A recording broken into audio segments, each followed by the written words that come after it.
কি চলে যাবে? বাস চলে যাবে।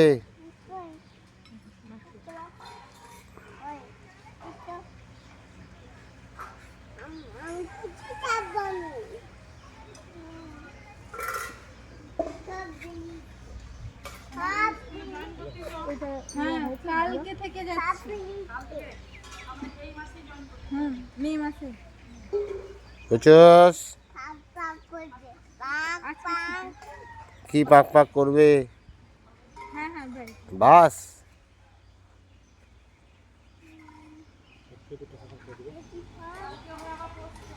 হ্যাঁ পুজো হবে।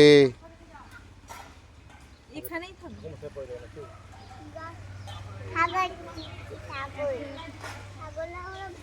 আর আমি 2 জায়গা করব, এখানে কদিন ওখানে কদিন এরকম করে, না তো ওকে ছেড়ে অতদিন তো এইভাবে থাকা যাবে না।